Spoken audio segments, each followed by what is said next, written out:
ರಾಜ್ಯೋತ್ಸವ ಪ್ರಶಸ್ತಿ ಪಡೆದ ಸುವರ್ಣ ರಾಜ್ಯೋತ್ಸವ ಪ್ರಶಸ್ತಿ ಪಡೆದಂಥ ಮಹನೀಯರಿಗೆ ಪ್ರಶಸ್ತಿ ಪತ್ರವನ್ನು ಕಾರ್ಯಕ್ರಮ ಇತ್ತು. ಅದರಲ್ಲಿ ಶ್ರೀ ಸುರೇಶ್ ಠಾಕೂರ್ ಲಮಾಣಿ ಗದಗ್ನಿಂದ ಇವರು ಬಂದಿದ್ದರು. ಅವರಿಗೆ ಪ್ರಶಸ್ತಿ ಸಿಕ್ಕಿದೆ. ಯಾವುದು ಸುವರ್ಣ ಪ್ರಶಸ್ತಿ ಸಿಕ್ಕಿದೆ. ಇವರು ಒಂದು ನಮ್ಮ ಬಂಜಾರ ಸಮಾಜಕ್ಕೆ ದೊಡ್ಡ ಗಾಯಕರು ಮತ್ತು ನಗಾರ ವಾದ್ಯರು. ಅವರು ಈಗ ತಮ್ಮನ್ನು ಉದ್ದೇಶಿಸಿ ಅವರನ್ನು ಮಾತು ಹೇಳ್ತಾರೆ, ಕೇಳಿ.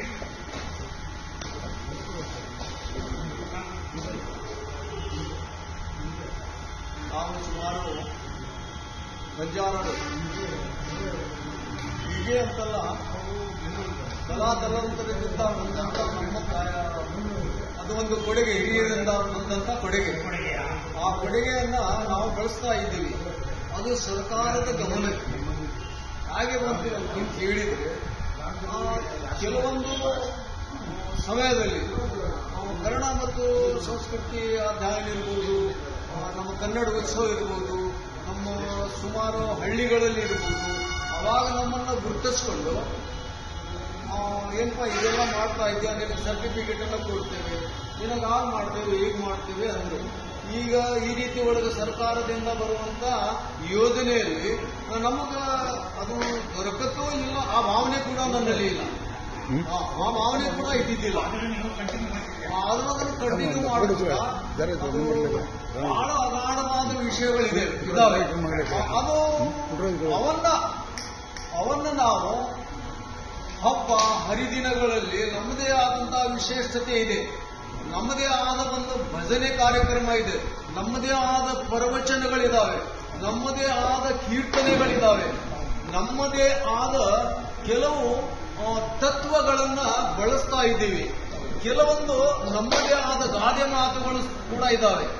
ನಮ್ಮದೇ ಆದ ಕೂಡ ಲದೇಣಿಯ ಸಮಯದಲ್ಲಿ ಲದೇಣಿ ಅಂದರೆ ನಾವು ಸುಮಾರು 70-80 ವರ್ಷದ ಹಿಂದುಗಡೆ ನಮ್ಮ ಜನಾಂಗ ಒಡಿಶಾ, ರಾಜಸ್ಥಾನ, ಮಧ್ಯಪ್ರದೇಶ ಅಲ್ಲಿಂದ ಉಪ್ಪು ಮತ್ತು ದವಸ ಧಾನ್ಯಗಳನ್ನು ಸಂಗ್ರಹಣೆ ಮಾಡುತ್ತಾ ಬರ್ತಿದ್ರು, ಜಂಗಲ್ನಲ್ಲಿ ವಾಸವಾಗ್ತಿದ್ರು, ಊರಿನ ಸಮಯಕ್ಕೆ ಇರ್ತಿರ್ಲಿಲ್ಲ, ಗೋವುಗಳಿದ್ದವು.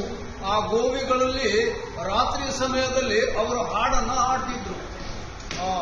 ಅವರ ಹಾಡನ್ನ ಹಾಡುವ ರೀತಿ ಹೊಸದಿತ್ತು ಮಲಗೆ ಮಲಗೆ ರಾಜ ಭೀಲಲೋ ಏನಾದೋ ಇತರಿಗೆ ಲಟಗಾ ಲೇಗೋ ಚೀಲ್ ಅರೇ ಭಗವಾನ್ ಆಯುವಾಳ.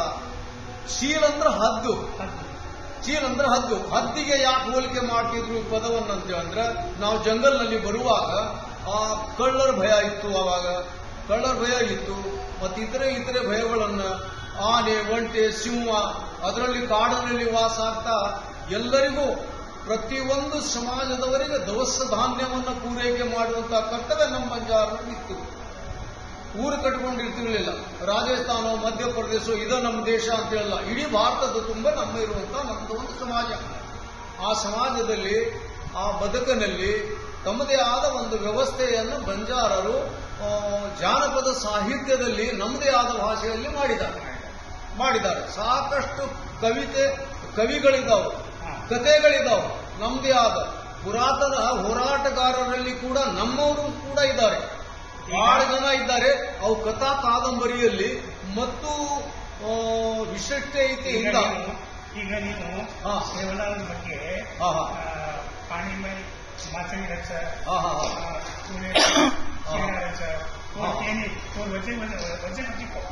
ಇನ್ನೊಂದ್ಸಲ ಹಾಡಿನ ಮುಖಾಂತರ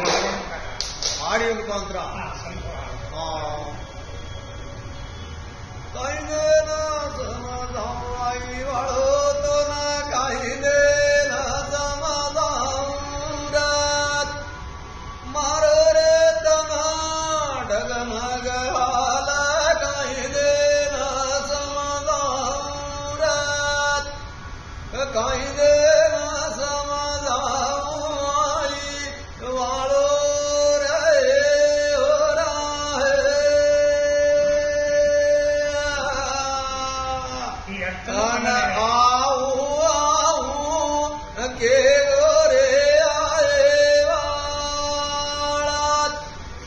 गुर तारी बात जो